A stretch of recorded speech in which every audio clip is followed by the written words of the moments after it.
Hi guys, so going to show you how you're going to start your first layer for your lino print. If you remember, we're going to have 4 colours or possibly white and 3 colours depending on the look that you want to go for. So 2 different ways in which you can do it. So say for example in my image I want my white to be a colour. I am going to print a solid kind of rectangle, so I'm going to print on the back of my tile whatever colour you have chosen. Again, needs to be your lightest colour, so it could be a really pale blue, a lilac. I have chosen yellow for here. We'll roll it out and then obviously you can press that down and that can be your very base colour. If I want my lightest colour to be white, obviously you can see that these are the areas that I have cut out. So I know that anywhere I roller with ink, it's obviously going to have ink on it except from these cut out areas. The great thing is with the first print, you will be able to see if you need to cut down anywhere a little bit more, if perhaps there's not much of a relief. You will have your Perspex, you'll have a wet roller, so this is the one that's going to have the ink on it, and then you will have your dry roller, so at no point will this have any ink on it. This is for applying pressure on the back of our lino tile. So I'm going to go with my first colour, and I'm going to pop down a little bit of pink. Now with the ink, initially less is going to be more, so you're better starting off with a little and then having to add some. Now because this is my first colour, I don't want my pink to be too dark, so I can then add a little bit of my white ink in here, and then I can mix these two together. So I'm going to add a little bit of white. Again, be very, very careful not to try and get the ink everywhere else. So you can see I have my ink here.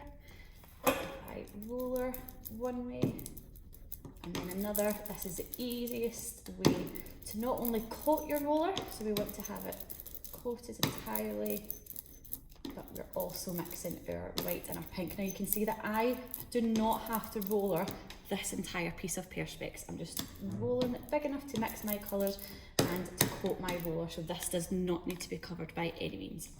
What you are then going to do with your lino is you are going to roller your ink on that. Again, this is where you want to take your time and roller as neatly as possible. Again, it should be either placed on top of the Perspex or you should have it placed on top of your sugar paper. At no point should we have any ink on our desk whatsoever. So again, just picking up more of this ink.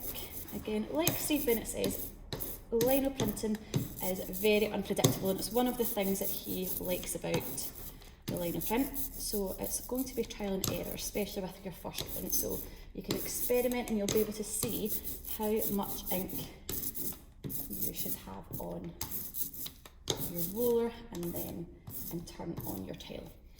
With the roller, please don't sit it kind of roller side down. You have this little lip here. If we sit and rest it, again, it means that no ink is going anywhere.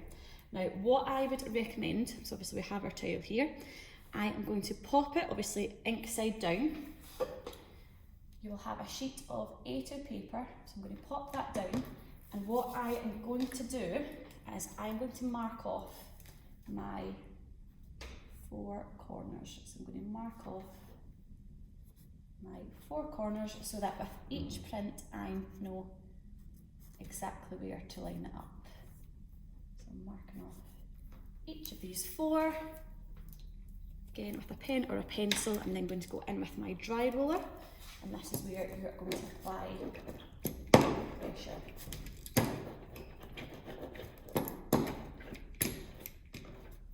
I want to make sure my pressure is applied to every piece of my tile. And again, the reel is going to be able to see how much ink. Now, I know from rolling out this and onto my tile that I would typically like to have a little bit more ink on it, so I would have liked to have a little bit more ink, but you're going to be able to see what comes off. So once you feel that you have pressed it down as much as you need to, we are going to carefully lift that off, and then you can see there, again, the areas that I have cut out have now over here have now appeared in white on top of my tile. Now again, if I had a little bit more ink, this would all be completely opaque, but that is your very first stage.